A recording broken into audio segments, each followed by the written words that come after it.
비대위원장 인선뿐만 아니라요. 이 김기현, 장제원 의원, 일단 이른바 김장연대라고 하지 않습니까? 이분들이 이제 후퇴를 했는데, 그리고 또 당내 다른 친윤 의원들이 희생 결단을 할지 이게 제일 관심 중에 하나인데, 그 관련 비슷한 발언들 듣고 저희가 얘기 이어가도록 하겠습니다. 윤핵관 의원들의 불출마 선언, 험지 출마 선언 이어질 거로 보십니까? 예, 저는 이어질 거라고 봅니다. 어느 분을 꼭 집어서 얘기할 수는 없고 충분히 그 흐름을 이어갈 수 있다는 움직임, 그렇게 인식될 수 있는 움직임은 분명히 있을 거라고 저는 봐요. 어쨌든 이인영 위원장이 얘기했던 그것에 대해, 그러니까 혁신위가 성공했다는 평가를 받을 겁니다.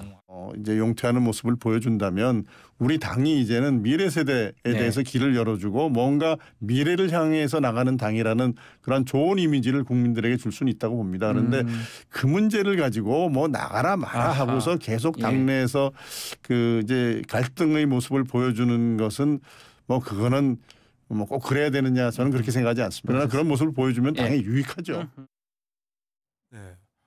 원조 친윤계 의원들 얘기인데 뭐 좀 범위를 넓히자면 뭐 원조 친윤 초선 의원 얘기까지도 나오기는 상황인데, 이동석 행정관 일단 험지 출마, 불출마 이런 소원들이 이어질까요?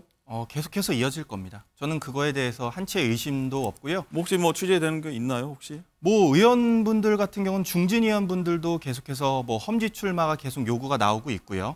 근데 이 모든 것은 사실 공관위원장이 해야 될 역할입니다. 그렇기 때문에 공관위원장이 들어서지 않은 상황에서 이런 얘기를 하는 거는 지금 뭐 너무 이르다고 생각하고요.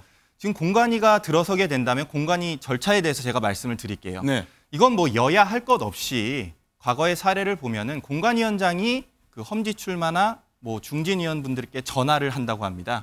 그래서 이번에 좀 포기를 하시라, 다른 곳으로 가시라. 뭐 이런 그런 교통 정리를 한다고 하는데, 공관위원장이 들어서게 된다면 제가 볼 때는 앞으로 당내 갈등은 좀 더 심해질 걸로 봐요. 그렇죠. 아무래도 뭐 나보고 못 받는 분들 생길 그렇습니다. 나보고 나가지 말라는데 누가 반발을 안 하겠습니까? 그렇기 때문에 공관위에서 적절한 그리고 부드러운 그런 행보를 보여야 된다고 생각하고요. 지금 국민의힘에선 장제원 의원님이 지금 불출마를 선언했습니다. 근데 민주당에서는 중진 의원이 아무도 불출마를 하고 있지 않아요. 이것만 봤어도 지금 국민의힘에서 혁신의 의지가 더 강하다고 보고요. 국민들께서 그것에 대해서 높이 평가해 주실 거다, 그렇게 믿고 있습니다. 알겠습니다. 국민의힘 얘기하는데 또 민주당을 또 바로 공격하시는데, 자, 이승훈 부위원장님, 일단 초선 의원들에 대한 비판의 목소리도 계속 깊어지고 있는데, 일단 홍준표 대구시장은요, 용산 이 지도부 홍위병으로 설치던 애들 의원들이 말씀하시는 건데 정리해야 한다고 비판했는데 어떻게 들으셨어요? 그러니까 뭐 정리할 수도 있죠. 이제 이 말은 결국에는 용산이 잘못하고 있었을 때 국민의힘 의원들이 견제를 하고 올바른 길로 가자고 했어야 되는데 아무 말 못하고 그냥 용산 말만 믿고 계속 밀어붙였을 때 결국에는 국민의힘이 지금 이 지경이 됐다. 이건 옳은 말입니다. 다만 문제는 지금 수도권에서 49개, 서울에서만 49개 지역구 중에 6개 정도가 국민의힘 당선 가능성이 있다라고 하는 보고가 올라오고 있었잖아요. 그러면 이건 험지 출마가 아니잖아요. 근데 출마하면 그냥 다른 곳으로 가면 안 되는 거잖아요.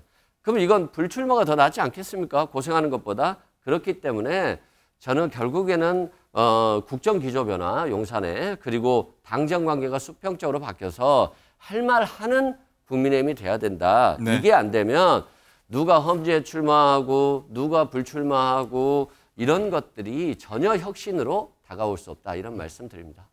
그렇군요. 일단은 이동석 행정관 얘기했다시피 공관위가 띄워지면은 뭐 자연스럽게 정리가 될 거다. 뭐 이렇게 정리를 한번 해보겠습니다. 뭐 사실 저희가 어제 다루기도 했는데 오늘 또 보도들이 크게 나온 부분이기도 합니다. 윤 대통령이 네덜란드 국빈 방문 전에요, 김기현 대표한테 직접 연락해서 대표직은 유지하되 울산은 지역구는 일단 불출마하라 이런 얘기를 했다는데 김 대표가 반대로 일단 대표직을 던진 겁니다. 결론적으로는요. 이동석 행정관, 이거 어떤 우중이었을까요? 글쎄요, 뭐 윤 대통령께서 지금 저런 말을 했다 이런 말이 나오진 않았기 때문에 계속 그런 보도들이 일각에서 그랬다, 뭐 대통령실에서 이런 얘기 나왔다 이런 맞습니다. 보도들입니다. 뭐 주변 인물들에 의해서 이런 말이 나오는 것 같은데요. 사실 뭐 대통령과 당대표의 그런 뭐 관계에 있어서 당연히 두 분이 계속해서 상시적으로 연락을 주고받고 해야 되는 건 사실이죠. 왜냐하면 당정 관계가 그만큼 중요하기 때문인데요. 뭐 김기현 대표가 김기현 대표에게 뭐 불출마를 선언해라 이런 것이 확인되지 않았기 때문에 이렇게 말하는 건 적절치 않지만 뭐 김기현 대표가 결국에는 결단을 내릴 것으로 저는 봅니다. 그러면 결단을 내리게 된다면 결국 이런 문제는 다 정리되지 않을까. 결국 김 대표의 그런 불출마 소식이 앞으로 전해진다면 이런 소식은 아무래도 좀 잠잠해질 거로 저는 생각합니다. 네, 수군 부위원장님 이제 좀 발언 기회를 얻으시려고 네. 저를 보셨는데 이제 김기현 대표가 페이스북에 자신의 사퇴 의견을 올렸잖아요. 일단 페이스북으로 사퇴하는 당대표는 처음 봤다. 결국에는 뭔가 굉장히 불편한 심정을 드러낸 것이다. 이런 생각이 들고요. 두 번째는 페이스북 내용에 모든 것이 나의 책임이다. 뭐 이런 취지의 문구가 있었어요. 근데 네. 그것이 제가 보기에는 모든 것이 용산 책임이다. 이런 식으로도 좀 들리더라고요. 그게 뭐냐면 김기현 대표 누가 만들었습니까? 용산에서 만들어줬잖아요. 그리고 강서구청장 공천 누가 했습니까? 결국에는 용산이 했습니다. 그리고 나서 지금 김기현 당대표 그만두라라고 하는 거니까 비상대책위원장 자리에 누가 갈지 모르겠고요. 대통령께서 순방을 한 달에 한 번꼴로 나가시고 계시는데 이 순방에 성과가 없다 보니까 국민들께서 순방이 아니라 해외여행이라고 비판하고 있거든요. 네. 이 부분에 대해서도 용산에서 잘 챙겨봐야 될 것 같습니다. 알겠습니다.